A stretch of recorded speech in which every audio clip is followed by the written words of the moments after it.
पहली बार ऐसा हो रहा है कि सारे बहुजन दल जो आप लोग कल्पना करते थे वो एक सुर में, एक ताल में बीजेपी से सवाल पूछ रहे हैं, अमित शाह से सवाल पूछ रहे हैं और साथ ही कांग्रेस से भी सवाल पूछ रहे हैं। अखिलेश यादव ने कहा है, मैं वचन लेता हूं कि जब तक बीजेपी को हटा नहीं दूंगा और बाबा साहेब के संविधान को पूरी तरह से स्थापित करूंगा। बीएसपी सुप्रीमो मायावती ने कहा है कि अमित शाह याद रखना, 60 साल राज किया कांग्रेस ने, बाबा साहेब का अपमान जो किया उसको आज भी बाबा साहेब के अनुयायी नहीं भूल पाए हैं। अमित शाह जी आप माफी मांग लीजिए, नहीं तो बाबा साहेब के मानने वाले अपमान को भूलते नहीं हैं। लालू यादव ने कहा कि ये गोलवरकर के औलाद हैं, इनको शुरू से बाबा साहेब के विचारों से नफरत है। सोचिए किस तरह से कर्नाटक विधानसभा में तस्वीर है, सिर्फ बाबा साहेब की तस्वीरें दिख रही थी। यही नहीं, मनुवाद और जातिवाद के खिलाफ लड़ने वाले प्रबोधन ठाकरे के परपोते, प्रबोधन ठाकरे जो थे वो बाबा साहेब के बड़े अनुयायी थे।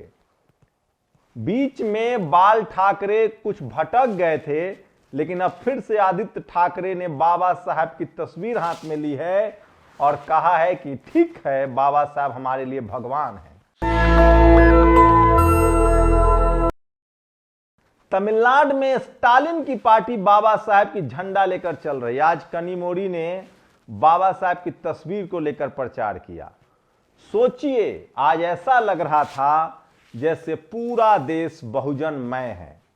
अब सड़कों पर तमाम समाजवादी विचारधारा के लोग हों या बाबा साहेब के अनुयायी हों, सब एक साथ जातिवाद और मनुवाद के खिलाफ बोल रहे हैं। इससे पहले लोग अपनी अपनी पार्टी, अपना अपना राग और अपनी अपनी डफली होती थी, लेकिन इस बार सब के सब पार्टी जो हैं वो जातिवाद और मनुवाद के खिलाफ संघर्ष कर रहे हैं। ठीक लिखा अनिल यादव ने कि आज के बाद बाबा साहेब से बड़ा इस देश में कोई नहीं है।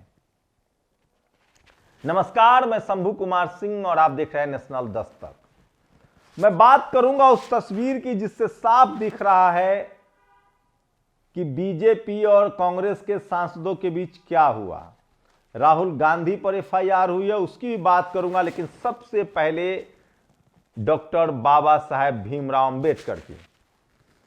सोचिए, आज पूरा देश, पूरी दुनिया में डॉक्टर बाबा साहेब के मान सम्मान पर चिंता व्यक्त की जा रही है। आज बीएसपी सुप्रीमो ने अपने तल्ख अंदाज में कहा कि अमित शाह जी आप किसी गफलत में मत रहिए, बाबा साहेब का अपमान उनके अनुयायी नहीं भूलते हैं। आपकी भी हालत वही होगी जो कांग्रेस की हुई है।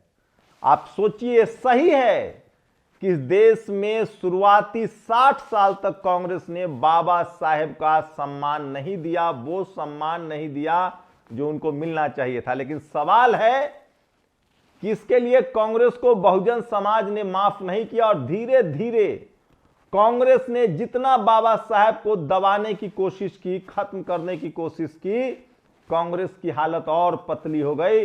और टिका जाकर कहां, जब एक बाबा साहब के अनुयायी, धम्म के अनुयायी खड़गे साहब को अध्यक्ष बनाना पड़ा, तब जाकर कांग्रेस 42 से 100 पर पहुंची है।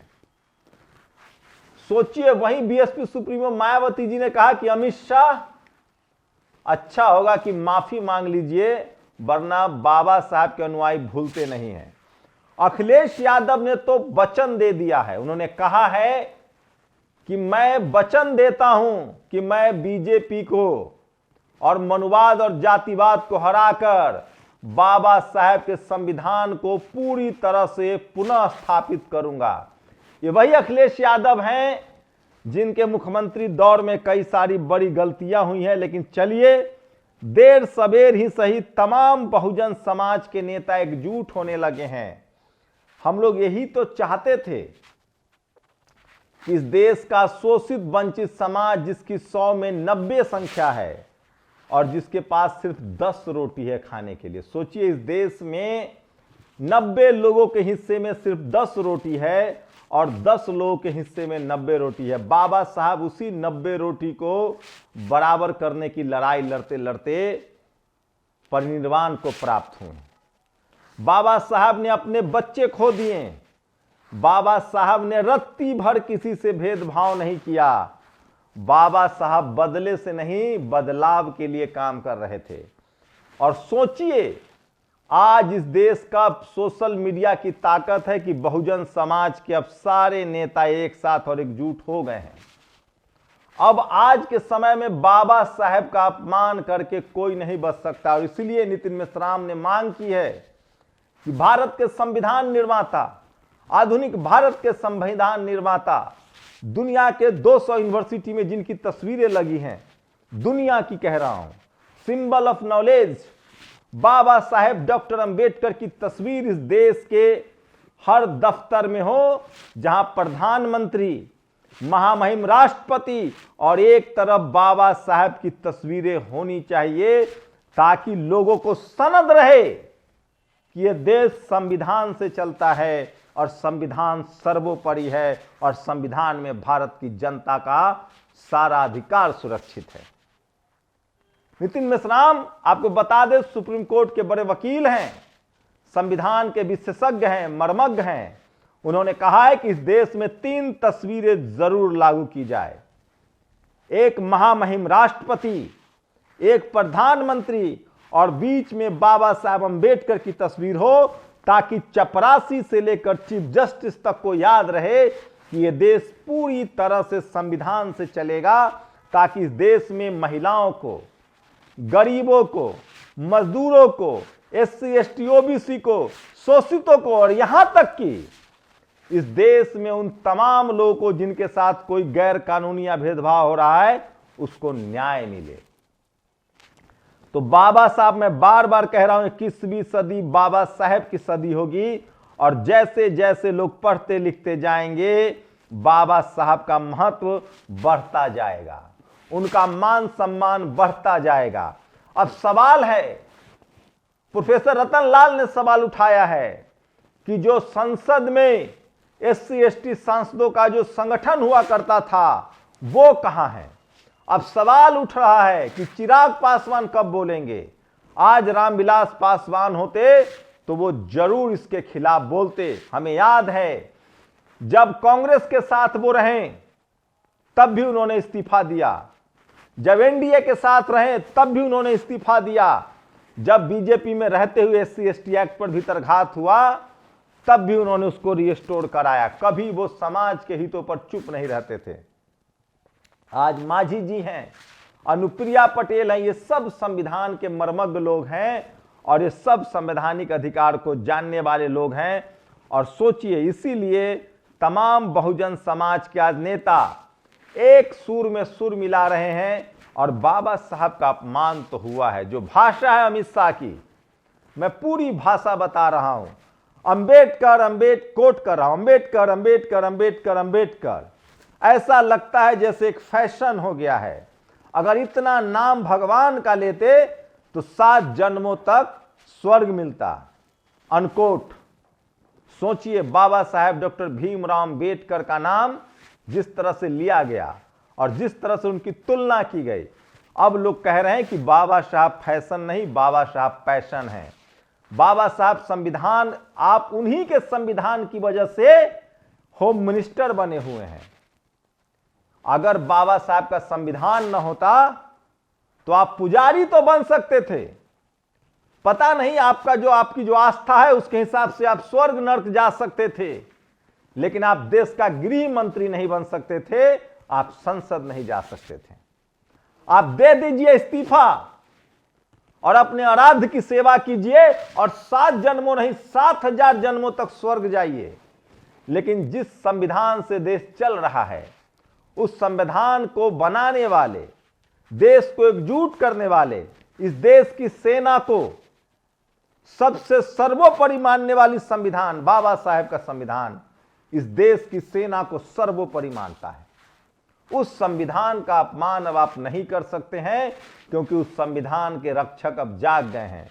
और जिनके दिमाग में जातिवाद मनुवाद भरा हुआ है, समझिए वो संविधान विरोधी है। और जो संविधान विरोधी है वो इस देश का विरोधी है, इस देश की एकता का विरोधी है, सेना का विरोधी है। भारत का संविधान इस देश की सेना, इस देश के तमाम इंस्टीट्यूशन, चाहे वो पुलिस व्यवस्था हो, चाहे वो हेल्थ सेक्टर हो, चाहे वो आईबी हो, रॉ हो, इनकम टैक्स हो, ईडी हो, ये सब भारत के संविधान के दिए हुए ताकत से चलता है। अगर आप संविधान नहीं मानते हैं तो एक झटके में आप इस देश की महामहिम राष्ट्रपति को दरकिनार करते हैं। और तीनों सेना के सुप्रीम कमांडर महामहिम राष्ट्रपति हैं, उनका मान सम्मान है, सेना का मान सम्मान है, तमाम इंस्टीट्यूशन का मान सम्मान है। एक चपरासी से लेकर चीफ जस्टिस तक भारत के संविधान के वजह से पद पर बैठे हुए हैं और इसलिए भारत मजबूत है। तो आप संविधान को न मानने की बात जैसे ही कहते हैं, इसका मतलब आप इस देश के पूरे सिस्टम को बर्बाद करना चाहते हैं। तो सोचिए, अमित शाह को अपने शब्द जल्द वापस लेने चाहिए, नहीं तो लोग इन्हें माफ नहीं करेंगे। लोग कांग्रेस द्वारा अंबेडकर के अपमान को भी नहीं भूल पाए हैं, इसके लिए लोगों ने कांग्रेस को अब तक माफ नहीं किया है। और बाबा साहब से बड़ा अब इस देश में कुछ भी नहीं है, ये सबको पता चल चुका है। और मैं फिर कह रहा हूं, इस देश में बाबा साहब के मानने वाले लोगों को समझना पड़ेगा।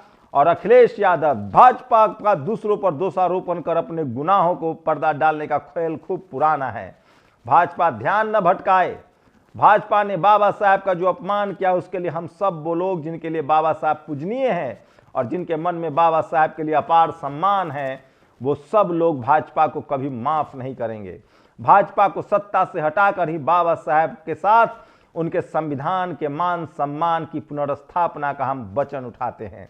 इसका मतलब है कि आज के डेट में तमाम पॉलिटिकल पार्टी, जो बहुजन लीडरशिप वाली पार्टियां हैं, चाहे वो सपा हो, बसपा हो, आरजेडी हो, जेडीयू हो, जेएमएम हो, ये तमाम दल संविधान के साथ हैं।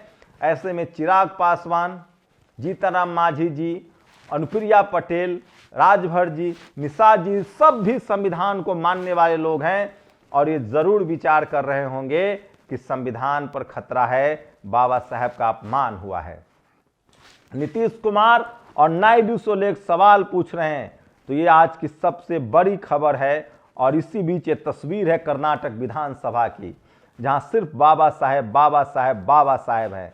मैंने इसलिए कहा था 21वीं सदी बाबा साहेब की होगी। अंबेडकर थे, अंबेडकर हैं और अंबेडकर हमेशा रहेंगे, क्योंकि बाबा साहेब ने किसी के साथ अन्याय नहीं किया, किसी के साथ शोषण नहीं किया। और इसीलिए प्रकाश अंबेडकर लिखते हैं, अंबेडकर अंबेडकर अंबेडकर। ये तस्वीरें वो शेयर कर रहे हैं और देश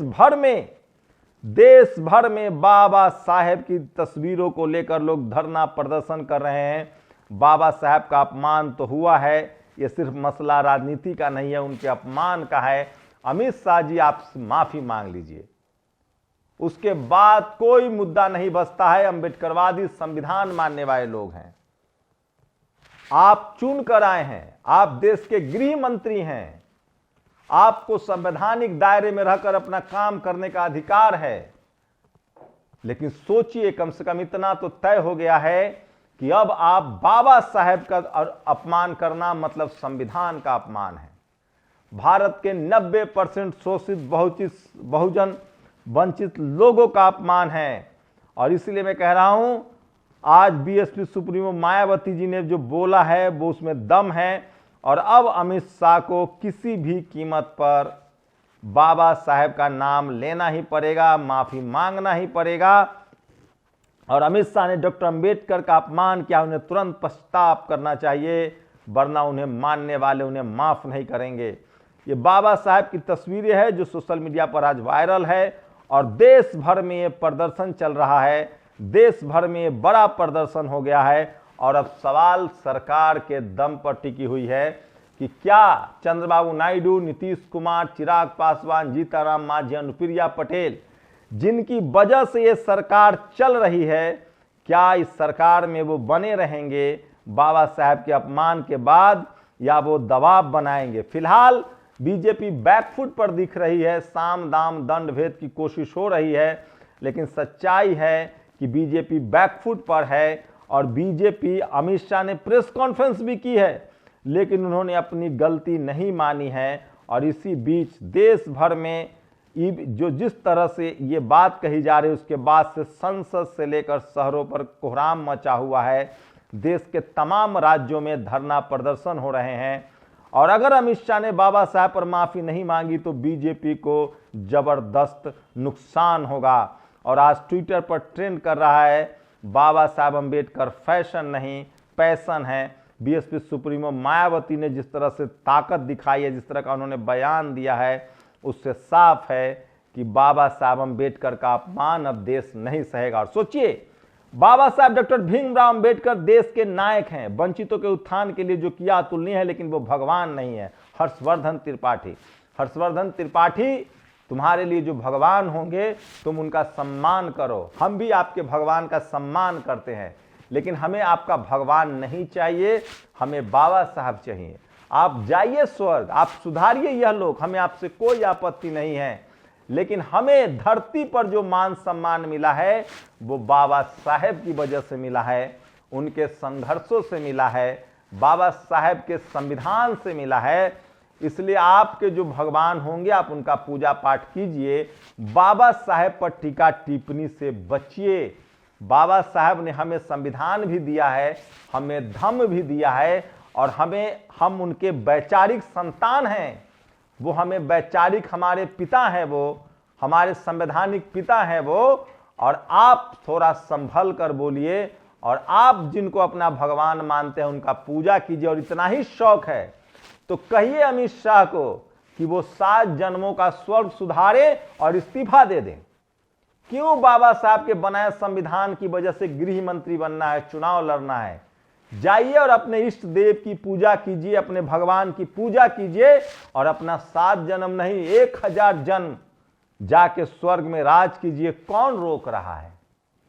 लेकिन ये देश संविधान से चलेगा, बाबा साहब के सम्मान के लिए से समझौता कोई नहीं होगा। और इस देश के तमाम बहुजन दल देर सवेर जातिवाद और मनुवाद के खिलाफ जरूर एकजुट होंगे। ये बात तो तय है कि अब 21वीं सदी बाबा साहब की सदी होगी और ये देश संविधान से चलेगा। और अब बाबा साहब का मूर्ति जितना आप तोड़ेंगे, बाबा साहब का अपमान जितना करेंगे, बाबा साहब वो वट वृक्ष हैं, बाबा साहब वो मानवतावादी हैं, बाबा साहब वो धम्म के अनुयायी हैं, अहिंसा के वो घोतक हैं, ज्ञान के वो सिंबल हैं, नॉलेज हैं, जिनको आप जितना दबाएंगे वो उतना बड़े होते जाएंगे। कांग्रेस ने उनको जितना दबाया वो उतना बड़े हो गए, और बीजेपी जितना दबाएगी वो उतना बड़े हो जाएंगे। और देर सवेर ही सही बाबा साहब ने महिलाओं को संपत्ति में अधिकार दिया, इंटरकास्ट शादी के अधिकार दिए, तलाक का अधिकार दिया, बहुविवाह पर रोक, दूसरी जाति के बच्चों को गोद लेने की अनुमति मिलना, इस तमाम थे जिसको बहुविवाह पर रोक, शादी के लिए जाति आधारित रीति रिवाज की समाप्ति, ये सारे कानून बाबा साहेब के हिंदू कोड बिल से आया है। और देर सवेर बाबा साहेब के संविधान को जैसे जैसे इस देश का शोषित वंचित समाज पढ़ता लिखता जाएगा, वैसे वैसे बाबा साहेब का मान सम्मान और बढ़ता जाएगा। और गृह मंत्री अमित शाह को लेकर केजरीवाल ने नीतीश कुमार, चंद्रबाबू नायडू को चिट्ठी लिखी, और चिट्ठी में लिखा है कि बाबा साहब के चाहने वाले बीजेपी का समर्थन नहीं कर सकते। लोग चाहते हैं आप इस मसले पर गहराई से विचार करें। अब तो ममता बनर्जी, तो देश की तमाम पॉलिटिकल पार्टियां जो हैं अब बाबा साहब के विचारों से लैस दिख रही हैं, वो प्रोत दिख रही हैं। और भारत में रहना है तो अंबेडकर अंबेडकर कहना होगा, ये पप्पू यादव ने कहा है। और प्रकाश अंबेडकर के ट्वीट से खत्म करूंगा कि लाख छुपा लो चाहे तुम, दिल की बात जुबां पर आ ही जाती है। झूठ का नकाब कितना भी घना हो, सच्चाई चिरकर सामने आती है। हजारों करते रहो तुम दिखावा अंबेडकरवाद का, बातों से ही मनुवाद की मानसिकता दिखाई देती है। ये प्रकाश अंबेडकर जो बाबा साहब के परपौत्र हैं, ये उनका ट्वीट है जो सोशल मीडिया पर वायरल है। और मैं इसीलिए कह रहा हूं कि सोशल मीडिया ना होता तो आज ये खबर जन जन तक नहीं पहुंचता। इसलिए कह रहा हूं कि सोशल मीडिया ही सच्चा मीडिया है, सोशल मीडिया ही बहुजन मीडिया है। शुक्रिया। नेशनल दस्तक की आपसे गुजारिश है कि अगर इसको बचाना चाहते हैं तो नेशनल दस्तक को सब्सक्राइब करने के लिए रेड कलर के सब्सक्राइब बटन को दबाएं, फिर बेल आइकन की घंटी दबाएं। नेशनल दस्तक को बचाने के लिए बहुत जरूरी है कि हर खबर को शेयर करें, लाइक करें, कमेंट जरूर करें।